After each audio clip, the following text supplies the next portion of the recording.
করতে এদের স্বভাব নষ্ট হয়ে গেছে। আর আমাদের স্বভাব নষ্ট হয়ে গেছে 150 থেকে 200 বছর ব্রিটিশদের গোলামি করতে করতে। ফলত আমরা জন্মগত গোলাম, রক্তের মধ্যে গোলামি আছে। এই জন্য আমরা স্বাভাবিক স্বাধীন চিন্তা করতে পারি না, আমাদের আত্মসম্মান নাই, আত্মমর্যাদা নাই। দেখবেন সকাল সন্ধ্যা গন্ডগোল, মারামারি, হিংসা, বিদ্বেষ। এরকম গণতন্ত্র, যেই গণতন্ত্র বাংলাদেশে আছে, এরকম গণতন্ত্র পৃথিবীর আর কোনো দেশে পাবেন না। গণতন্ত্র খারাপ কি ভালো সেটা আলাদা কথা, কিন্তু গণতন্ত্র তো ইংল্যান্ডে আছে, গণতন্ত্র তো আমেরিকায় আছে, কিন্তু ইংল্যান্ড এবং আমেরিকায় এরকম মারামারি, এরকম কাটাকাটি, এরকম হিংসা বিদ্বেষ কোনোদিন শুনেছেন? কথা বলেন, কোনোদিন দেখেছেন? কোনোদিনই পাবেন না। কেন? তাদের আত্মমর্যাদা আছে, তারা পৃথিবীকে শাসন করে এসেছে, ওরা হচ্ছে শাসক।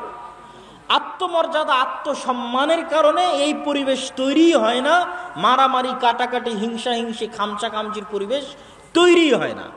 পুলিশ বাহিনী পুলিশ বাহিনীর মতো কাজ করে, বিচার বিভাগ বিচার বিভাগের মতো কাজ করে, সরকার সরকারের মতো কাজ করে। 5 বছর পর পর ভোট দিয়ে মানুষ সরকার পরিবর্তন করে। কেউ ক্ষমতায় এসে মনে করে না যে আমি পুলিশকে আমার অধীনে নিয়ে চলে আসব। কেউ ক্ষমতায় এসে মনে করে না যে আমি বিচার বিভাগকে আমার অধীনে নিয়ে চলে আসব। কেন?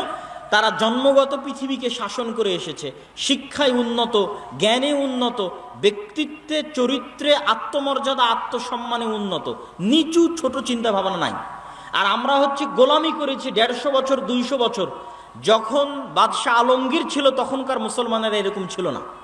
মানে আজকের যে মুসলমান, আজ থেকে 300 বছর আগে যখন বাদশাহ আলমগীর এদের শাসন করেছে, তখনকার মুসলমানেরা এরকম ছিল না। তখন মাদ্রাসা মসজিদের নামে গোটা ভারতের 5 ভাগের 1 ভাগ সম্পত্তি শুধু মাদ্রাসা মসজিদের নামে ওয়াকফ করা ছিল। গোটা ভারত, পাকিস্তান, বাংলাদেশকে 5 ভাগ করবেন, 5 ভাগ করে 1 ভাগ করলে কত হাজার বিঘা হয়? এত হাজার বিঘা সম্পত্তি, এত লক্ষ বিঘা সম্পত্তি শুধু মসজিদ মাদ্রাসারই ছিল। এখন দেখান দেখি 200 বছরের পুরাতন কোনো মসজিদ মাদ্রাসার জমি আছে কিনা? নাই। তাহলে এই জমিগুলো কোথায় গেল? যখন লাখিরাত সম্পত্তি বাজেয়াপ্তকরণ আইন পাশ করেছিল ব্রিটিশরা, তখন এগুলো সব সম্পত্তি বাজেয়াপ্ত হয়ে গেছিল। মসজিদ মাদ্রাসার নামে 500-600 বছর যাবৎ মুসলমানদের ওয়াকফ করা জমি বাজেয়াপ্ত হয়ে গেছে। মানে মুসলমানেরা তো এই দেশে 150-200 বছর থেকে নাই, প্রায় 1000 বছর থেকে এই দেশে আছে। তাহলে 1000 বছরের পুরাতন মাদ্রাসাও থাকতে হবে, 1000 বছরের পুরাতন মসজিদও থাকতে হবে, অসংখ্য। নাই কেন? এগুলো সব সম্পত্তি বাজেয়াপ্ত হয়ে গেছে, ছিল। এই গোলামি মুসলমানদেরকে ধ্বংস করে দিয়েছে। ওই যে ফ্রান্সের আইফেল টাওয়ারের সামনে বসে বিড়ি খাচ্ছে, এগুলো সব মুসলমান। একটা মদখোর, একটা জুয়াখোর, একটা অধপতিত, নিম্ন, অশিক্ষিত, মূর্খ জাতিতে পরিণত হয়ে গেছে। ঠিক বানু ইসরায়েলেরা যেমন 300 বছর 400 বছর ফেরাউনের গোলামি করে ধ্বংস হয়ে গেছে, আমাদের অবস্থা হচ্ছে গোলামি করতে করতে আমরা ওই পর্যায়ে চলে গেছি। সম্মানিত উপস্থিতি, এই বানু ইসরায়েলদের যখন এই আচরণ দেখলেন, তখন মুসা আলাইহিস সালাতু ওয়াস সালাম কষ্ট পেলেন। কষ্ট পেয়ে তিনি আল্লাহর কাছে দোয়া করলেন, হে আল্লাহ, আমার মৃত্যু যেন জেরুজালেমের এত নিকটে হয়, যেখান থেকে একটা ঢিল নিক্ষেপ করলে আমার কবরে এসে পড়ে, বা এই মসজিদে আকসা থেকে একটা ঢিল নিক্ষেপ করলে যেন আমার কবরে এসে পড়ে, এত নিকটে আমার মৃত্যু, বা আমার দাফন এবং আমার কাফনের ব্যবস্থা করিয়েন। এটা বুখারীর হাদিস। আল্লাহর নবী বলছেন, আমি ফিলিস্তিনে থাকলে তোমাদের দেখাতাম কোথায় মুসা আলাইহিস সালাতু ওয়াস সালামের কবর রয়েছে। মুসা আলাইহিস সালাতু ওয়াস সালামের মৃত্যুর পরে আসলেন ইউশা বিন নুন। 40 বছরের আজাব শেষ হলো বানু ইসরায়েলের। আজাব শেষ হওয়ার পর ইউশা বিন নুনের নেতৃত্বে তারা জিহাদ করলো। লম্বা ঘটনা। জিহাদের দিন আল্লাহ সূর্য থামিয়ে দিলেন। যুদ্ধের দিন পৃথিবীর ইতিহাসে প্রথম একবার মাত্র আল্লাহ সুবহানাহু ওয়া তাআলা সূর্য থামিয়ে দিয়েছিলেন। সেই দিন এই দিন, যেই দিন জেরুজালেম মসজিদ আকসা বিজয় হবে, সেই দিন ইউশা বিন নুনের নেতৃত্বে মসজিদ আকসা বিজয় করতে গিয়ে শুক্রবার বিকেল হয়ে গেছে। শুক্রবারের সন্ধ্যা নামলে শনিবারের দিন শুরু হবে। শনিবারের দিন শুরু হলে যুদ্ধ বিগ্রহ নিষিদ্ধ। সেই দিন অনুযায়ী, মুসা আলাইহিস সালামের দিন অনুযায়ী, তাওরা অনুযায়ী শনিবারের দিন শুরু হলে যুদ্ধ বিগ্রহ নিষিদ্ধ। শুক্রবার সন্ধ্যা হলেই যুদ্ধ বিগ্রহ নিষিদ্ধ হবে। এই জন্য ইউশা বিন নুন আল্লাহর কাছে দোয়া করলেন, আল্লাহুম্মা হবিস আলাইনা ইয়া শামস ইন্নাকা মা'মুরা ওয়া আনা মা'মুরুন। হে সূর্য, তুমি আদিষ্ট আর আমিও আদিষ্ট। হে আল্লাহ, এই সূর্যকে আপনি আমাদের উপর থামিয়ে দিন, যেন যুদ্ধ শেষ করে বাইতুল আকসা, বাইতুল মুকাদ্দাস মসজিদে আকসা বিজয় করতে পারি। আল্লাহর নবী বলছেন যে ইন্না শামসা লাম তুহবাস লিবাশারিন, পৃথিবীতে কোনোদিন সূর্য কোনো মানুষের জন্য থামেনি, ইল্লা লিউশা বিন নুন, একমাত্র ইউশা বিন নুন এবং বানু ইসরাইলের জন্য আল্লাহ সূর্য থামিয়ে দিয়েছিলেন, যেন তারা মসজিদে আকসা বিজয় সম্পূর্ণ করতে পারে। কত বড় নিমক হারাম জাতি! চোখের সামনে দেখলো সূর্য থেমে গেছে। এই সূর্য থামানোর মাধ্যমে আল্লাহ তাদের মসজিদে আকসা বিজয় করার সুযোগ দিলেন। এবার আল্লাহ তাদেরকে আদেশ দিচ্ছেন, শোনো, যখন তোমরা কারিয়ায় প্রবেশ করবে, আমি তাদেরকে বলে দিলাম যখন তোমরা এই শহরে প্রবেশ করবে তখন তোমরা বলবে হিত্তাতুন নাগফির লাকুম, তোমরা মুখে উচ্চারণ করবে হিত্তাহ, আমি তোমাদের ক্ষমা করে দিব। হিব্রু ভাষায় হিত্তা হচ্ছে আস্তাগফিরুল্লাহ, আরবিতে আস্তাগফিরুল্লাহ আল্লাযী লা ইলাহা ইল্লা হুয়াল হাইয়ুল কাইয়্যুম ওয়া আতুবু ইলাইহি, বা আরবিতে আস্তাগফিরুল্লাহ হচ্ছে হিব্রুতে হিত্তা। তোমাদের যে এত বড় অপরাধ, এত বড় গুনাহের পরও আমি মসজিদ আকসা বিজয় করার সুযোগ দিচ্ছি, তোমরা যখন জেরুজালেমে প্রবেশ করবে মুখে বলবে আস্তাগফিরুল্লাহ, আর মাথা থাকবে নিচু, সিজদারত অবস্থায় এই শহরে প্রবেশ করবে। এবার আল্লাহ নিজে কোরআনে বলছে, আল্লাহ সুবহানাহু ওয়া তাআলা নিজে কোরআনে বলছে যে এই বানু ইসরাইল যখন আল্লাহ সুবহানাহু ওয়া তাআলার এত বড় নিয়ামত দেখার পরও জেরুজালেমে প্রবেশ করলো, তখন পিছন আগে দিল, মাথা আগে নয়, মাথা উঁচু রেখে পিছন আগে ঠেলে শহরে দিল, আর মুখে উচ্চারণ করলো হিনতাতুন। হিনতাতুন মানে হচ্ছে গমের দানা। বলেন নাউজুবিল্লাহ। কত বড় নিমক হারাম কম চোখের সামনে দেখলো যে আল্লাহ সূর্য থামিয়ে দিয়েছে, তবু আল্লাহর এই উপস্থিত আদেশ লঙ্ঘন করে দিল। সম্মানিত উপস্থিতি, এই জন্যই রাসূলুল্লাহ সাল্লাল্লাহু আলাইহি ওয়াসাল্লাম রাসূল সাল্লাল্লাহু আলাইহি ওয়াসাল্লাম যেদিন মক্কা বিজয় করেছেন, ওই দিন তিনি মক্কার উঁচু সাইড থেকে মক্কায় ঢুকেছিলেন, নিচু সাইড থেকে মক্কায় উঠেননি। তিনি আগে থেকেই প্রস্তুতি নিয়েছিলেন, মক্কায় নামবেন, কাবায় নামবেন, তো যেই দিক মক্কা শহরের উঁচু সেই দিক থেকে নামবেন। তো মক্কা শহরের উঁচু দিক থেকে নামছিলেন, এমনিতেই উট হেলেছিল, রাসূলুল্লাহ সাল্লাল্লাহু আলাইহি ওয়াসাল্লাম তার মস্তক আরো হেলিয়ে দিলেন। সাহাবীরা বলছে উটের যে হাওদাজ আছে সেই হাওদাজের সাথে তার কপাল লেগে গেল, আর তিনি মুখে আল্লাহ সুবহানাহু ওয়া তাআলার তাসবিহ, আল্লাহ সুবহানাহু ওয়া তাআলার প্রশংসা পাঠ করতে থাকলেন আর মক্কায় প্রবেশ করতে থাকলেন। এটা হচ্ছে বানু ইসরাইলের বিপরীত আচরণ। মুহাম্মদ সাল্লাল্লাহু আলাইহি ওয়াসাল্লাম আল্লাহর শুকরিয়া আদায় করছেন এবং আল্লাহকে সিজদা করে, মক্কা আল্লাহ বিজয় করার সুযোগ দিয়েছে, আল্লাহকে সিজদা করে চলন্ত অবস্থায় তিনি সিজদারত অবস্থায়, তাসবিহরত অবস্থায় মক্কায় প্রবেশ করেছেন। সম্মানিত উপস্থিতি, এই নিমক হারামিগুলো হচ্ছে আমাদের মধ্যে প্রবেশ করেছে। আল্লাহ তাদের এই নিমক হারামির জন্য বড় বড় শাস্তি দিয়েছে। দুইবার আল্লাহ সুবহানাহু ওয়া তাআলা তাদেরকে শাস্তি দিয়ে ধ্বংস করে দিয়েছে। আর যখন ইয়াহইয়া আর জাকারিয়াকে হত্যা করেছে এই কওম, তখন আল্লাহ তাদের চিরদিনের জন্য অভিশপ্ত করে দিয়েছে।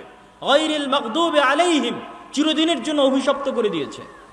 ইউশা বিন নুনের পরে এই জেরুজালেমে শাসন কায়েম করলেন দাউদ আর সুলাইমান।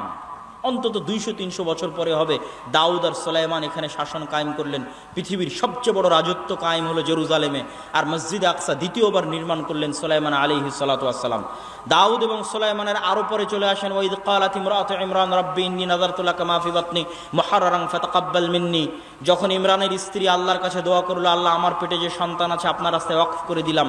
ফালাম্মা ওয়াদাআতহা ক্বালাত রাব্বি ইন্নী ওয়াদাতুহা উনসা। যখন সন্তান প্রসব হলো, বলছে মেয়ে সন্তান প্রসব করেছি, এখন কি হবে? সেই মেয়ে সন্তান হলো মারিয়াম, যাকে এই মসজিদে আকসা পরিষ্কার পরিচ্ছন্ন রক্ষণাবেক্ষণের দায়িত্ব দেওয়া হলো।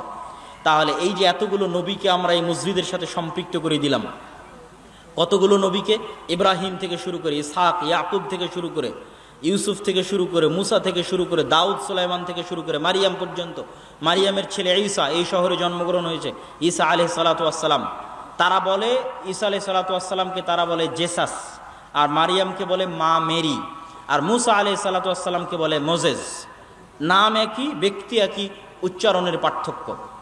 এটার সাথে আরো একজনকে যুক্ত করে দিতে হবে মসজিদে আকসার সাথে, তিনি হচ্ছে লূত আলাইহিস সালাতু ওয়াস সালাম। আল্লাহ সুবহানাহু ওয়া তাআলা কোরআন মাজিদে বলছেন ওয়ানাজ্জাইনাহু ওয়া লূতান ইলাল আরদিল্লাতী বারাকনা ফিহা লিল আলামিন। আমি লূতকে এবং ইব্রাহিমকে ওই মাটিতে আশ্রয় দিয়েছি যেই মাটিতে আমি বরকত রেখেছি সারা পৃথিবীর মানুষের জন্য। বলেন আল্লাহু আকবার। সারা পৃথিবীর মানুষের জন্য বরকত রেখেছি ওই মাটিতে যেই মাটিতে আমি ইব্রাহিম আর লূতকে আশ্রয় দিয়েছি। ইব্রাহিমকে ইরাক থেকে বাপ তাড়িয়ে দিল, আশ্রয় দিলাম জেরুজালেমে, আর লূতকে তার শহর উল্টিয়ে দিলাম, লূতের শহর উল্টিয়ে দেওয়ার পরে লূতকে আশ্রয় দিলাম এই মাটিতেই। সমসাময়িক লূত এবং ইব্রাহিম আলাইহিস সালাতু ওয়াস সালাম একই যুগের। তো জর্ডানের ডেড সির ওই সাগর উল্টিয়ে দেওয়ার পরে, ওই শহর উল্টিয়ে দেওয়ার পরে লূতকে আশ্রয় দিলাম জেরুজালেমে, আর বাপ তাড়িয়ে দেওয়ার পর ইব্রাহিমকে আশ্রয় দিলাম জেরুজালেমে। এতগুলো নবীর আমরা সম্পর্ক তৈরি করে দেখালাম এই জেরুজালেমের সাথে। আমাদের নবীর ছোট্ট দুইটা সম্পর্ক।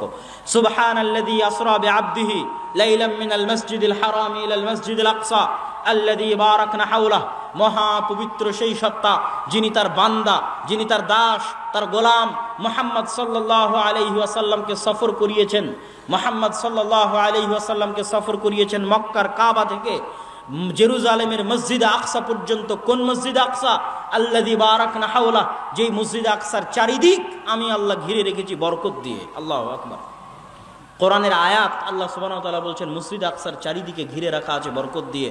সেই মসজিদে আকসা আমি সফর করিয়েছি আমার বান্দা মুহাম্মদ সাল্লাল্লাহু আলাইহি ওয়াসাল্লামকে, যেখানে তিনি সকল নবীর ইমামতি করেছেন, বোরাক বেঁধে রেখেছেন, সেখান থেকে আসমানে সফর করেছেন, আবার আসমান থেকে মসজিদে আকসা হয়ে ফিরে তিনি কাবায় চলে এসেছেন, মক্কায় চলে এসেছেন। সম্মানিত উপস্থিতি, আল্লাহর নবীর পরে জেরুজালেম বিজয় করেছেন ওমর রাদিয়াল্লাহু তাআলা আনহু। আল্লাহর নবীর জীবদ্দশায় আরেকটি ছোট্ট ঘটনা হচ্ছে, ক্বাদ নারা তাকাল্লুবা ওয়াজহিকা, আমি দেখছি বারবার আপনার চেহারা আসমানের দিকে। কেন? আমাদের দিনের প্রথম কেবলা ছিল মসজিদে আকসা, প্রথম কেবলা। প্রথম যখন সালাত ফরজ হয়, তখন সালাত ফরজ হওয়ার পরে যেই দিকে মুখ করে সালাত আদায় করতে হতো সেটা হচ্ছে মসজিদে আকসা। তো মদিনায় হিজরত করার আগ পর্যন্ত আল্লাহর নবীর কোনো কষ্ট হতো না। কেন কষ্ট হতো না? আল্লাহর নবী কাবা ঘরের এমন জায়গায় দাঁড়াতেন, মসজিদে আকসা মুখী হয়ে সালাত আদায় করার জন্য কাবার এমন জায়গায় দাঁড়াতেন যে কাবাও সামনে হতো, মসজিদে আকসার দিকেও মুখ হতো। এটা কঠিন কিছু না, আপনি তো কাবার চারিদিকে মুখ করে সালাত আদায় করতে পারবেন। তো আমি কাবার এমন দিকে মুখ করে সালাত আদায় করতাম, যেই দিকে মুখ করে সালাত আদায় করলে সামনে কাবা, আবার কি পড়বে? মসজিদে আকসা জেরুজালেম পড়বে। তো এই জন্য মক্কায় আল্লাহর নবীর কোনো কষ্ট হতো না। আমি সামনে কাবাও রেখেছি, আবার কেবলাও করেছি মসজিদে আকসার দিকে। কিন্তু মক্কা থেকে যখন মদিনায় গেলেন, দুটো তো আর একসাথে হয় না। কাবা একদিকে, জেরুজালেম আর একদিকে, একসাথে তো দুটাকে তিনি কেবলা বানাতে পারছেন না। তখন থেকে তার কষ্ট শুরু হলো। তখন থেকে তিনি আসমানের দিকে তাকাতেন, কেবলা যেন কাবা করে দেওয়া হয়, এই মর্মে। তাহলে আমাদের মসজিদে আকসার সাথে আমাদের দ্বিতীয় আর একটা সম্পর্ক হচ্ছে, মসজিদে আকসা আমাদের প্রথম কেবলা। সম্মানিত উপস্থিতি, আল্লাহর নবীর পরে ওমর রাদিয়াল্লাহু তাআলা আনহুর হাতে মসজিদে আকসা বিজয় হয়েছে। মসজিদে আকসা বিজয় হওয়ার সংক্ষিপ্ত ঘটনা বলে আমরা আমাদের এই পর্বের আলোচনা শেষ করে দিব। আল্লাহর নবীর পরে ওমর রাদিয়াল্লাহু তাআলা আনহুর হাতে মসজিদে আকসা বিজয়ের যেটা সংক্ষিপ্ত ঘটনা, সেই সংক্ষিপ্ত ঘটনা হচ্ছে, মসজিদে আকসা বিজয়ের পূর্বে সবচেয়ে বড় যে যুদ্ধ, সেই যুদ্ধের পূর্বে ওমর রাদিয়াল্লাহু তাআলা আনহু খালিদ বিন ওয়ালিদকে প্রধান সেনাপতির পদ থেকে অপসারণ করেছিলেন, আর আবু উবাইদা ইবনুল জাররাহকে প্রধান সেনাপতির দায়িত্ব দিয়েছিলেন। প্রধান সেনাপতির দায়িত্ব পেয়ে আবু উবাইদা ইবনুল জাররাহ যখন এই যুদ্ধে অংশগ্রহণ করতে যাচ্ছে, তখন সে দেখতেছে যে তার সেনাবাহিনীর সদস্য মাত্র 12,000, আর বিশাল রোমান এম্পায়ারের সেনা সদস্য হচ্ছে 3 লক্ষ। 12,000 সৈন্য দিয়ে 3 লক্ষ সেনাবাহিনীর মুখোমুখি হওয়া সম্ভব নয়। ফলত তিনি চিঠি লিখে পাঠালেন ওমর রাদিয়াল্লাহু তাআলা আনহুর কাছে যে অতিরিক্ত সেনাবাহিনী দরকার, না হলে যদি আমরা পরাজিত হই মানুষ দিন থেকে মুখ ফিরিয়ে নিবে। ওমর রাদিয়াল্লাহু তাআলা আনহু চিঠির উল্টা পিঠে লিখে পাঠালেন যে লা তুহাওয়িলান্নাকুম কাসরাতান নাসারা আও কাসরাতার রোম, তোমাদেরকে যেন রোমানদের সংখ্যাধিক্য ভীত সন্ত্রস্ত না করে, তোমাদেরকে যেন মুসলমানদের অল্প সংখ্যায় চিন্তাগ্রস্ত না করে। জেনে রাখো আল্লাহ যার সাথে আছে তারাই শক্তিশালী। ওমর রাদিয়াল্লাহু তাআলা আনহুর এই চিঠি পেয়ে আবু উবাইদা ইবনুল জাররাহ চিন্তার মধ্যে পড়ে গেলেন। খালিদ ইবনুল ওয়ালিদ আবু উবাইদা ইবনুল জাররাহকে বললেন, হে প্রধান সেনাপতি আবু উবাইদা ইবনুল জাররাহ, আজকের দিনের জন্য আপনি যুদ্ধের দায়িত্ব আমাকে ছেড়ে দেন। কাগজে কলমে প্রধান সেনাপতি আপনি, কিন্তু আজকের যুদ্ধের প্রধান সেনাপতি আমি। আবু উবাইদা ইবনুল জাররাহ খালিদ বিন ওয়ালিদের হাতে প্রধান সেনাপতির দায়িত্ব ওই দিনের জন্য ছেড়ে দিলেন। সংক্ষিপ্ত আকারে কথা হচ্ছে, 6 দিন যুদ্ধ হলো। 6 দিন যুদ্ধের পর মুসলমানেরা যুদ্ধে বিজয় করে 4 ভাগে ভাগ হয়ে, প্রথমত আমরা সংক্ষিপ্তভাবে চলমান, আপনারা সকলেই জানেন যে আমাদের ফিলিস্তিনের মা এবং বোনেরা, গাজার নারী পুরুষ শিশুরা অর্ধাহারে অনাহারে, বিনা বিদ্যুতে, বিনা ইন্টারনেটে, বিনা পানিতে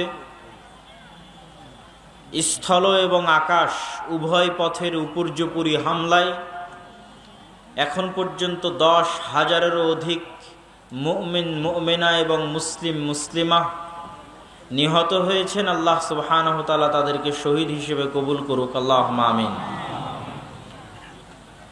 মুসলিম উম্মার উপর এই কঠিন সময় থেকে আমাদের যে শিক্ষার বিষয় রয়েছে, যে শিক্ষা আল্লাহ সুবহানাহু ওয়া তাআলা আমাদেরকে ইতিহাস থেকে নিতে বলেছেন, সেই শিক্ষা আমরা নিচ্ছি কিনা সেটাই আপনাদের সামনে সংক্ষিপ্তভাবে তুলে ধরার চেষ্টা করব ইনশাআল্লাহুল আজিজ।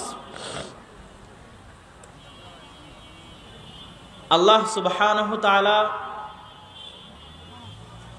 ইব্রাহিম আলাইহিস সালাতু ওয়াস সালাম কে এমনভাবে কবুল করেছিলেন যে তার 2 সন্তানকে পৃথিবীর 2 পুরাতন মসজিদ, পৃথিবীর 2 আদি মসজিদ আবাদ করার জন্য নিয়োজিত করেছিলেন।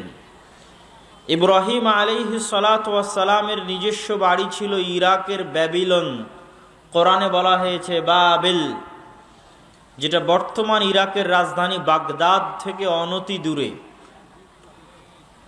ইরাক থেকে তিনি হিজরত করে চলে আসেন আজকের শাম। শাম বলতে শুধু বর্তমান সিরিয়া নয়, শাম বলতে বর্তমান জর্ডান, বর্তমান ইসরায়েল, বর্তমান ফিলিস্তিন, বর্তমান লেবানন, এগুলো বর্তমান আশেপাশের যে সমস্ত এবং বর্তমান সিরিয়া সবই শামের অন্তর্ভুক্ত। পবিত্র কোরআন এবং হাদিসে যেখানে শাম শব্দ ব্যবহার হয়েছে সেখানে এই এলাকা এবং এই এরিয়া উদ্দেশ্য। ইব্রাহিম আলাইহিস সালাতু ওয়াস সালামের দারুল হিজরা হচ্ছে শাম। আমাদের নবী মুহাম্মদ সাল্লাল্লাহু আলাইহি ওয়াসাল্লাম বলেছেন, লা তাজালু তাইফাতুম মিন উম্মতি যাহিরিনা আলাল হক, আমার উম্মতের একদল মানুষ চিরদিন হকের উপর প্রতিষ্ঠিত থাকবে, কেউ তাদেরকে ক্ষতি করতে পারবে না, পরাজিত করতে পারবে না। রাসূলুল্লাহ সাল্লাল্লাহু আলাইহি ওয়াসাল্লামকে জিজ্ঞেস করা হলো, আমরা তাদেরকে কোথায় পাবো? রাসূলুল্লাহ সাল্লাল্লাহু আলাইহি ওয়াসাল্লাম এক বর্ণনায় বলেছেন, শাম দারুল হিজরা লি ইব্রাহিম, ইব্রাহিম যেখানে হিজরত করে গেছিলেন সেই শামে। আর এক হাদিসে রাসূল সাল্লাল্লাহু আলাইহি ওয়াসাল্লাম বলেছেন, মসজিদে আকসা এবং তার আশেপাশের অঞ্চলে তোমরা সেই হকের উপর টিকে থাকা জামাতকে, হকের উপর টিকে থাকা গ্রুপকে, দলকে পাবে কোথায়? শামে, মসজিদে আকসার আশেপাশের অঞ্চলে। সম্মানিত উপস্থিতি, ইব্রাহিম আলাইহিস সালাতু ওয়াস সালামের প্রথম স্ত্রী সারা, পৃথিবীর সবচেয়ে সুন্দরী নারী। হাওয়া আলাইহিস সালাতু ওয়াস সালামের পরে পৃথিবীর সবচেয়ে সুন্দরী মহিলা ছিলেন সারা। আর সারার পরবর্তীতে ইউসুফ আলাইহিস সালাতু ওয়াস সালাম, তার বাবার দাদি হচ্ছে সারা। ইউসুফ আলাইহিস সালাতু ওয়াস সালামের পিতার দাদি হচ্ছে সারা আলাইহিস সালাতু ওয়াস সালাম। ইউসুফ আলাইহিস সালাতু ওয়াস সালাম তার বাবার দাদির চেহারা পেয়েছিলেন, এই জন্য তিনি ছিলেন পৃথিবীর সবচেয়ে সুদর্শন পুরুষ। সারা আলাইহিস সালাতু ওয়াস সালামকে নিয়ে এক সফরের ঘটনা আছে ফিলিস্তিন থেকে মিশর। ইব্রাহিম আলাইহিস সালাতু ওয়াস সালাম যেমন ফিলিস্তিন থেকে মিশর গেছেন, তেমন ফিলিস্তিন থেকে মক্কা এসেছেন। জেরুজালেম, বাংলায় আমরা বলি জেরুজালেম, আরবিতে বলে দারুস সালাম, আর হিব্রুতে ইহুদিরা বলে ইউরুশলাম। আর ইহুদিদের সাথে আমাদের অনেক কিছুতে মিল আছে। হিংসার কারণে তারা আমাদের সহ্য করে না। আমরা যেমন বলি আসসালামু আলাইকুম, তারাও তেমন বলে শালম। শনিবারের দিন সকালে উঠে বলবে সাবাত শালম। শালম মানেও শান্তি, আমরা যেটা আসসালামু আলাইকুম বলি এটা মানেও শান্তি। ইহুদিরা দিনে সালাত আদায় করে 3 ওয়াক্ত, তাদের মসজিদ আছে সিনাগগ, সেই মসজিদে গিয়ে তারা সালাত আদায় করে। আমরা সালাত আদায় করি 5 ওয়াক্ত। এরকম আরো বহু বিষয় আছে, তাদের সাথে মিল খুঁজে পাবেন, আমি বলবো বক্তব্যের একটা পর্যায়ে গিয়ে। তো আমরা যেখানে ছিলাম আর কি, তো ইব্রাহিম আলাইহিস সালাতু ওয়াস সালাম মিশর যাওয়ার পথে জালেম বাদশার হাতে যখন তার স্ত্রী অত্যাচারিত নির্যাতিত হওয়া থেকে বেঁচে গেলেন আল্লাহর সহযোগিতায়। তখন তাকে উপহার হিসেবে প্রদান করা হলো হাজেরা। হাজেরা আলাইহা সালাতু ওয়াস সালামের গর্ভে ইব্রাহিমের প্রথম সন্তান আসলো ইসমাইল। ইসমাইলকে রেখে আসলেন 1500 কিলোমিটার দূরে মক্কায়। আর পরবর্তীতে সারার গর্ভে জন্ম নিল ইসহাক। ইসহাককে রেখে দিলেন মসজিদে আকসা জেরুজালেমে। এটা ছিল আমাদের এই পয়েন্টের মূল আলোচনা, যে আল্লাহ ইব্রাহিমের 2 সন্তান, ইব্রাহিম আলাইহিস সালাতু ওয়াস সালামের 2 সন্তানকে পৃথিবীর শ্রেষ্ঠ 2টা মসজিদ, পৃথিবীর পুরাতনতম 2টা মসজিদ। কত পুরাতন! আল্লাহ সুবহানাহু ওয়া তাআলা পবিত্র কোরআন মাজিদে বলছেন, ইন্না আউওয়ালা বাইতুন উযিআ লিন-নাস বিবাক্কা। পৃথিবীর মানুষ আল্লাহর ইবাদত করবে, এই জন্য পৃথিবীতে প্রথম যে মসজিদ নির্মাণ করা হয়েছে সেটা মক্কায়। আবু যর গিফারি রাদিয়াল্লাহু তাআলা আনহু থেকে বর্ণিত, তিনি বলেন, আমি আল্লাহর নবীকে জিজ্ঞেস করলাম, আল্লাহর নবী, পৃথিবীতে কোন মসজিদ সর্বপ্রথম তৈরি হয়েছে? আল্লাহর নবী বললেন, আল মসজিদুল হারাম, মক্কার কাবা সর্বপ্রথম তৈরি হয়েছে আল্লাহর ইবাদতের জন্য। আমি বললাম, সুম্মা আইয়ু, তারপরে কোন মসজিদ তৈরি হয়েছে? তিনি বললেন, আল মসজিদ আল আকসা, মসজিদে আকসা তৈরি হয়েছে। আমি জিজ্ঞেস করলাম, কাম বাইনাহুমা, কত বছরের ব্যবধান? আল্লাহর নবী বললেন, আরবাউনা আম, 40 বছরের ব্যবধান। তাহলে 40 বছরের ব্যবধানে নির্মিত হওয়া পৃথিবীর প্রথম 2টা পুরাতন মসজিদ আবাদ করছে কে? ইব্রাহিমের 2 সন্তান। ইব্রাহিমের প্রথম স্ত্রীর গর্ভে 2য় সন্তান, যেহেতু প্রথম সন্তান এসেছে 2য় স্ত্রীর গর্ভে। ইসহাক আবাদ করছে জেরুজালেমে আল মসজিদ আল আকসা, আর 2য় স্ত্রীর গর্ভে প্রথম সন্তান ইসমাইল আবাদ করবে মক্কার কাবা। আর ইব্রাহিম আলাইহিস সালাতু ওয়াস সালাম প্রথম নবী, যিনি জেরুজালেম থেকে মক্কায় সফর করেছেন 5 বার, আনুমানিক 5 বার। ইতিহাসে পাওয়া যায় আরো কতবার করেছেন আল্লাহ ভালো জানে। 1500 কিলোমিটারের পথ পায়ে হেঁটে গেছেন। একবার স্ত্রী পুত্রকে রাখতে গেছেন, একবার কুরবানি করতে গেছেন, একবার গিয়ে ছেলেকে পাননি, স্ত্রীকে তালাক দিতে বলে এসেছেন, আর একবার গিয়ে ছেলেকে পাননি, স্ত্রীকে রাখতে বলে এসেছেন, আর একবার গিয়ে ছেলেকে সাথে করে নিয়ে কাবা তৈরি করেছেন। ওয়াইদ ইয়ারফা ইব্রাহিমুল কাওয়াইদা মিনাল বাইতি ওয়া ইসমাইল, যখন ইব্রাহিম এবং ইসমাইল মিলে কাবা তৈরি করলো তখন। তাহলে কত আগে আমরা জেরুজালেম এবং কাবার আলোচনা পাচ্ছি, আজ থেকে 5000 বছরেরও বেশি অতীতকালের কথা আমরা বর্ণনা করছি। সম্মানিত উপস্থিতি, ইসহাক আলাইহিস সালাতু ওয়াস সালামের সন্তানের নাম হচ্ছে ইয়াকুব। ইয়াকুব আলাইহিস সালাতু ওয়াস সালামের 12 সন্তান ছিল, তার মধ্যে একজন ইউসুফ। এই সকল নাম ইংরেজিতে একই ব্যক্তি, কিন্তু উচ্চারণ আলাদা। ইব্রাহিমকে তারা বলে আব্রাহাম, ইসহাককে তারা বলে আইজাক, ইয়াকুবকে তারা বলে জ্যাকব, ইউসুফকে তারা বলে জোসেফ। যেমন আপনি যদি দেখেন Saint Joseph school and college, তাহলে ধরতে হবে হজরত ইউসুফ আলাইহিস সালাতু ওয়াস সালাম school and college. Saint Joseph দিয়ে তারা ইউসুফ আলাইহিস সালাতু ওয়াস সালামকেই বুঝিয়েছে, উচ্চারণের পার্থক্য। তথা পৃথিবীর এই 3টা ধর্মই, ইহুদি ধর্ম, খ্রিস্টান ধর্ম এবং ইসলাম, আব্রাহামিক রিলিজিয়ন, 3টা ধর্মের মানুষই ইব্রাহিমের অনুসারী হওয়ার দাবিদার, মিল্লাতে ইব্রাহিমের অনুসারী হওয়ার দাবিদার।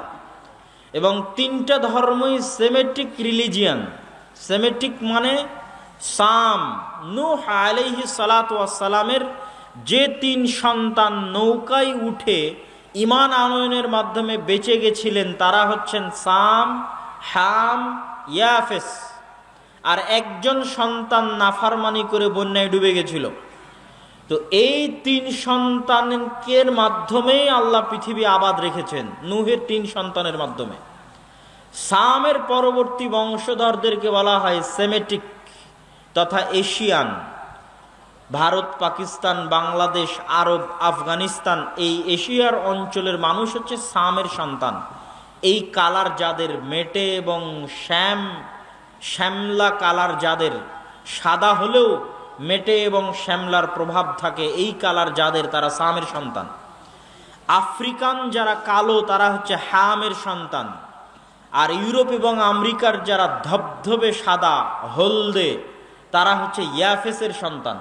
পৃথিবীতে আল্লাহ যত নবী পাঠিয়েছেন সব সামের বংশে পাঠিয়েছেন, তথা ইব্রাহিমও সামের বংশে, আর ইব্রাহিমের পরবর্তী আর যত নবী তারা তো সব ইব্রাহিমের বংশে। সুতরাং সবই সেমেটিক রিলিজিয়ান। এটা কি জন্য বললাম? এই তথ্যটা আপনাকে এই জন্য দিলাম, আজকের যারা ইসরায়েলে বসবাস করছে তারা যদি বলে যে আমরা ওই বানু ইসরাইল যাদের কথা আল্লাহ কোরআনে বলেছে, থাকতে পারে দু একজন তাদের মধ্যে, আল্লাহ আলাম, কিন্তু তারা যে এই দাবিতে মিথ্যুক তার সবচেয়ে বড় প্রমাণ হচ্ছে গায়ের রং। কেননা ইব্রাহিম হচ্ছে সামের সন্তান, সেমেটিক, আরবের মানুষ, ইরাকের মানুষ, এশিয়ার মানুষ।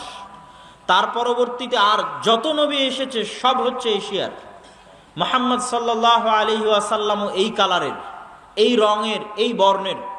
ঈসা আলাইহি সালাতু ওয়াসসালামও এই কালারের, এই রঙের, এই বর্ণের। ইসহাক, ইয়াকুব, ইউসুফ এই কালারের, এই রঙের, এই বর্ণের।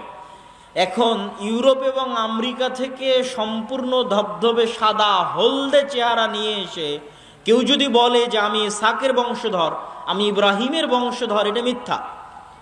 কেননা গায়ের কালার এবং গায়ের রঙে মিলতে হবে। তোমরা যে নবীর অনুসরণের দাবি করছো, মুসা, ঈসা, তারা সব সেমেটিক, সবাই হচ্ছে ইব্রাহিমের সন্তান, সামের সন্তান। আমার নবীর চেহারা আর ইব্রাহিম আর ইসহাকের চেহারা একই রকম। আমার নবীর চেহারা আর মুসা এবং ঈসার চেহারা একই রকম, মানে গায়ের রঙে। তারা কেউ না আফ্রিকান কালো, না ইউরোপ এবং আমেরিকার ধবধবে সাদা, তারা হচ্ছে এশিয়ান। তো এখন যারা ইসরায়েলে বসবাস করতেছে তারা বেশিরভাগ ইউরোপ এবং আমেরিকা থেকে ওই চেহারা, ওই কালার নিয়ে এসে তারা দাবি করতেছে যে আমরা হচ্ছি ইব্রাহিম বা ইসহাকের বংশধর। এই জন্য কালার প্রমাণ করে যে তারা তাদের দাবিতে মিথ্যুক। আরো অনেক ঐতিহাসিক কারণ আছে এই দাবিতে মিথ্যুক হওয়ার, যেটা আজকে আমরা আলোচনা করছি না। কিন্তু আমরা যে আলোচনাটা করতে চাচ্ছি সেটা হচ্ছে এই তিনটা ধর্মই ইব্রাহিম আলাইহিস সালাতু ওয়াস সালামের অনুসারী হওয়ার দাবিদার। এবং এই তিনটা রিলিজিয়নের মধ্যে বানু ইসরাইল, যাদের কথা আল্লাহ সুবহানাহু ওয়া তাআলা পবিত্র কোরআনের সূরা বাকারায় ব্যাপকভাবে আলোচনা করেছে, যে বানু ইসরাইলের বিস্তারিত তাফসির আমি আমার দেশব্যাপী মসজিদ ভিত্তিক দাওয়াতি সফরে মোটামুটি সূরা বাকারা থেকে কমপ্লিট করেছি, যেটা আল ইতিসাম টিভিতে আপনারা দেখতে পারেন, বানু ইসরাইলের তাফসির। তো এই বানু ইসরাইল তাদের সম্পর্কে সংক্ষিপ্ত বলে আমরা আজকের বিশ্বে যা ঘটতেছে সেখানে চলে আসব। ইসহাকের সন্তান হচ্ছে ইয়াকুব, আর ইসহাক হচ্ছে ইব্রাহিমের সন্তান। ইয়াকুবের সন্তান হচ্ছে ইউসুফ। ইয়াকুব আলাইহিস সালাতু ওয়াস সালামের দুই স্ত্রী ছিলেন। প্রথম স্ত্রীর সন্তানে ছিল 10 জন, প্রথম স্ত্রীর গর্ভে 10 জন সন্তান, আর দ্বিতীয় স্ত্রীর গর্ভে 2 জন সন্তান, ইউসুফ আর বেনিয়ামিন। আজকের ইসরায়েলের প্রধানমন্ত্রী তার নাম রেখেছে বেনিয়ামিন, নবীর নামের দিকে নিসবত করেই।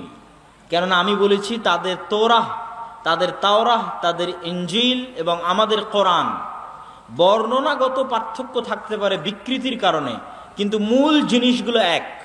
কোরআনে যেমন আদম এবং হাওয়ার ঘটনা বলা আছে, তোরা এবং ইনজিলে আদম এবং ইভ, তারা হাওয়ার নাম দিয়েছে ইংরেজিতে ইভ, আদম এবং ইভের ঘটনা বলা আছে। ঠিক যেমন আমরা ইব্রাহিমের ঘটনা, নূহ আলাইহিস সালামের মহাপ্লাবনের ঘটনা পড়ছি কোরআনে, একইভাবে নূহ আলাইহিস সালামের মহাপ্লাবনের ঘটনা তাওরা এবং ইনজিলে আছে। যেহেতু সবগুলোই আসমানি কিতাব এবং আসমানি দিন, এই জন্য কিছু হলেও মিল থাকবে, এটাই স্বাভাবিক। এটা আল্লাহ কোরআনেও বলেছে, মুসাদ্দিকাল লিমা বাইনা ইয়াদাইয়া, আমি যে কোরআন তোমাকে পাঠাচ্ছি, এই কোরআন তাওরাত এবং ইনজিলের সত্যায়নকারী, মিথ্যায়নকারী নয়।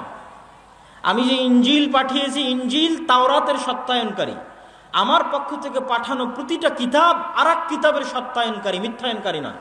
সত্যায়নটা এটাই যে আমি তাওরাতে যা বলেছি ইনজিলেও তাই বলেছি, ইনজিলে যা বলেছি কোরআনেও তাই বলেছি। তাওরাত এবং ইনজিল বিকৃত হয়ে গেছে, কিন্তু কোরআন বিকৃত হয়নি। সুতরাং তথ্যের পার্থক্য থাকতে পারে, কিন্তু ঘটনা একই। তো আমরা যেখানে ছিলাম, ইয়াকুব আলাইহিস সালাতু ওয়াস সালামের সন্তান হচ্ছে ইউসুফ। ইউসুফ আলাইহিস সালাতু ওয়াস সালামের লম্বা ঘটনা আপনারা জানেন, যে তিনি কুয়ার মধ্যে পড়ে সেখান থেকে উদ্ধার হয়ে মিশর। আজকে যদি গুগল ম্যাপ অন করেন তাহলে দেখবেন যে ফিলিস্তিন এবং মিশর কানেক্টেড। ফিলিস্তিন থেকে মিশরে যেতে বিশাল মরুভূমি পড়ে, ওই মরুভূমির নাম হচ্ছে সিনাই মরুভূমি। ইউসুফ আলাইহিস সালাতু ওয়াস সালাম মিশরে যখন মন্ত্রী হলেন, আমাদের টার্গেট হচ্ছে জেরুজালেম, মসজিদে আকসা এবং আজকের ঘটনার সাথে কানেক্ট করা, এই জন্য লম্বা ইতিহাস আমরা বলছি না। ইউসুফ আলাইহিস সালাতু ওয়াস সালাম যখন মন্ত্রী হলেন তখন তিনি তার বাবাকে পুরো পরিবার সহ ফিলিস্তিন থেকে ডেকে পাঠালেন, আজকের জেরুজালেম থেকে ডেকে পাঠালেন। তখন ইয়াকুব আলাইহিস সালাম 70 জনের পরিবার নিয়ে মিশর গেলেন। এই বানু ইসরাইল প্রথম মিশরে আসলো। ক্ষমতা হারিয়ে বানু ইসরাইলের উপর ফেরাউন অত্যাচার শুরু করলো। 400 বছরের মাথায় আসলেন মুসা আলাইহিস সালাম, বানু ইসরাইলি। 400 বছর পরে, ইউসুফের 400 বছর পরে আসলেন মুসা আলাইহিস সালাতু ওয়াস সালাম বানু ইসরাইলের মধ্যে। মুসা আলাইহিস সালাতু ওয়াস সালাম যখন মিশর ছেড়ে পালিয়ে যাচ্ছেন আর ফেরাউন পানিতে ডুবে যাচ্ছে, তখন মুসা আলাইহিস সালাতু ওয়াস সালাম পালিয়ে যাচ্ছেন না, ফিরে যাচ্ছেন। কোথায় ফিরে যাচ্ছেন? যেখান থেকে 400 বছর আগে তার আদি পিতা ইয়াকুব এসেছিলেন, ইউসুফ এসেছিলেন। কোথায় থেকে এসেছিলেন? জেরুজালেম থেকে, ফিলিস্তিন থেকে, মসজিদ আকসা থেকে, ওখানে যাচ্ছেন। এই জন্য ফেরাউন ডুবে যাওয়ার পরও মুসা আলাইহিস সালাম আর রিটার্ন ব্যাক মিশরে করেননি। কেননা মিশর তার ফাদার ল্যান্ড, আদি পিতার জমি নয়। তার আদি পিতার মাটি এবং জমি, বাপদাদার ভিটা হচ্ছে জেরুজালেম। কিন্তু যাওয়ার পথে যেতে পারলেন না কেন? তখন জেরুজালেমে বিশাল আমালেকা, বিশাল শক্তিশালী দেহের অধিকারী আমালেকা গোত্র সেখানে বসবাস করত। উনি তখন থাকতে লাগলেন কোথায়? সিনাই মরুভূমিতে। আজকের যে সিনাই মরুভূমি, এই মরুভূমিতে মুসা আলাইহিস সালাম ছিলেন বানু ইসরাইলদের নিয়ে। এই জন্যই কোনো খাবার ছিল না, এই জন্যই কোনো পানি ছিল না। যেহেতু কোনো পানি ছিল না, লোহিত সাগরের লবণাক্ত পানি খাওয়া যাবে না। যেখানে সুপেয় পানি পাওয়া যাবে সেখানে আছে আমালেকা গোত্র, ফিলিস্তিনে, জেরুজালেমে। আমরা আছি মরুভূমিতে। এই জন্যই তারা মুসা আলাইহিস সালামের কাছে চেয়েছিল যে আপনি আল্লাহকে বলেন পানি দিতে। তখন মুসা আলাইহিস সালাম লাঠি দিয়ে পাথরে আঘাত করেছিলেন, 12টা ঝর্ণাধারা তৈরি হয়েছিল। ইয়াকুবের 12 সন্তানের বংশধরের জন্য আল্লাহ 12টা ঝর্ণাধারা তৈরি করেছিলেন। খাবার ছিল না, খাবার চেয়েছিল আল্লাহ আসমান থেকে মান্না এবং সালোয়া দিয়ে পাঠিয়েছিলেন। কেন? এটা ছিল মরুভূমি। ওই মরুভূমিতেই তুর পাহাড় আছে, যেই তুর পাহাড়ে মুসা আলাইহিস সালাতু ওয়াস সালাম তাওরাত আল্লাহর পক্ষ থেকে রিসিভ করেছিলেন। আল্লাহ তাদেরকে আদেশ দিলেন জিহাদ করার জন্য, জেরুজালেম বিজয় করতে হবে, জিহাদ করো। আর তারা চোখের সামনে ফেরাউনকে ডুবতে দেখেও, চোখের সামনে পাথর থেকে পানি বের হতে দেখেও, চোখের সামনে আসমান থেকে মান্না এবং সালোয়া পাওয়ার পরেও এই বানু ইসরাইল মুসা আলাইহিস সালাতু ওয়াস সালামকে বলে বসলো, ইযহাব আনতা ওয়া রাব্বুকা ফাকাতিলা, আপনি আর আপনার প্রতিপালক গিয়ে যুদ্ধ করেন, আমরা যাব না, আমরা এখানে বসে থাকলাম। আপনি আর আপনার প্রতিপালক গিয়ে যুদ্ধ করে যেদিন বিজয় করবেন সেই দিন আমরা আসবো। এরকম নিমক হারাম কওম ছিল। কেন তারা এতটা নিমক হারাম হয়ে গেল? আরো বহু নিমক হারাম এদের এই পুরো ঘটনায়, বানু ইসরাইলের এই পুরো ঘটনায় আল্লাহ সূরা বাকারায় পবিত্র কোরআনে তুলে ধরেছে। কেন? এখান থেকে আমাদের শিক্ষা আছে। বানু ইসরাইলদের স্বভাব চরিত্র আমাদের স্বভাব চরিত্র হয়ে যাবে, এখান থেকে আমাদের শিক্ষা আছে। এই জন্য আল্লাহ তুলে ধরেছে কোরআনে। সেটা আপনি কোথায় দেখবেন? আজকে আমাদের অবস্থা দেখলে বুঝবেন যে আমাদের অবস্থা তাদের মতোই। কিভাবে এরকম হয়েছে? কিভাবে এরকম হয়েছে এটার উত্তর অনেক চিন্তা ভাবনা করার পরে আমার মাথায় এসেছে যে 400 বছর বানু ইসরাইল ফেরাউনের গোলাম ছিল। এই 400 বছরে বানু ইসরাইলের স্বভাব চরিত্র, তারা নবীর সন্তান হলেও তাদের স্বভাব চরিত্র নষ্ট হয়ে গেছে, ধ্বংস হয়ে গেছে। গোলামি মানুষের আত্মমর্যাদা নষ্ট করে দেয়, গোলামি মানুষের আত্মসম্মান নষ্ট করে দেয়, দাসত্ব মানুষের স্বাভাবিক চিন্তা শক্তি নষ্ট করে দেয়। ফলত ফেরাউনের গোলামি করতে করতে করতে করতে তারা এত নিচু, এত ছোট পর্যায়ে চলে গেছে, এত তাদের ব্রেন মস্তিষ্ক নিম্ন হয়ে গেছে যে তারা চোখের সামনে এত নেয়ামত দেখার পরও নবীকে বলছে আপনি আর আপনার আল্লাহ গিয়ে যুদ্ধ করেন। আরো বহু তাদের নিমক হারামি আছে, কিছুক্ষণ পরে বলবো। আর আমাদের কোথায় সমস্যা তৈরি হয়েছে? সারা বিশ্বের সব মুসলিম দেশ 150 থেকে 200 বছর ইউরোপিয়ানদের ঔপনিবেশ ছিল। আপনারা যারা আজকে এখানে বসে আছেন, 1935-37 সালে শেরে বাংলা একে ফজলুল হকের যেই সরকার তৈরি হয়েছিল, উভয় বাংলার একমাত্র প্রধানমন্ত্রী, পশ্চিম বাংলা এবং পূর্ব বাংলার একমাত্র প্রধানমন্ত্রী শেরে বাংলা একে ফজলুল হকের যে সরকার তৈরি হয়েছিল, ওই সরকার জমিদারি প্রথা বিলুপ্ত না করলে আপনারা এই জমির দলিলও আপনাদের থাকতো না। কেন? এগুলো একটা জমির মালিক আপনারা ছিলেন না, সব ছিল জমিদারেরা মালিক। কি পরিমাণ গোলামি থাকলে, তথা 100 বছরও হয়নি আপনাদের এই জমিরগুলোর মালিক হওয়া, এই জমির কাগজপাতির মালিক হওয়া, যে জমিগুলো আপনারা আজকে ভোগ করতেছেন এই বাংলাদেশে, এই জমির মালিক হওয়া আপনাদের 100 বছরও হয়নি। তাহলে এই অঞ্চলের মানুষ 150-200 বছর ব্রিটিশদের গোলামি করেছে। এই রকমই সারা পৃথিবীর প্রায় মুসলিম দেশ ইউরোপিয়ানদের গোলামি করেছে। যখন ফ্রান্সের আইফেল টাওয়ারের সামনে বসে বিড়ি খাচ্ছে, মদ খাচ্ছে, জুয়া খেলতেছে সব মুসলমান। এই সমস্ত মুসলমানগুলো কোথায় থেকে এসেছে খোঁজ নিয়ে জানলাম, সব এসেছে লিবিয়া থেকে, সব এসেছে মরক্কো থেকে। কেন? এই সমস্ত আফ্রিকান দেশগুলো ফ্রান্স শাসন করত। আফ্রিকান মুসলিম কান্ট্রিগুলো ছিল ফ্রান্স, ইতালি, স্পেনের উপনিবেশ। ফলত স্পেন, ফ্রান্স, ইতালির গোলামি করতে করতে করতে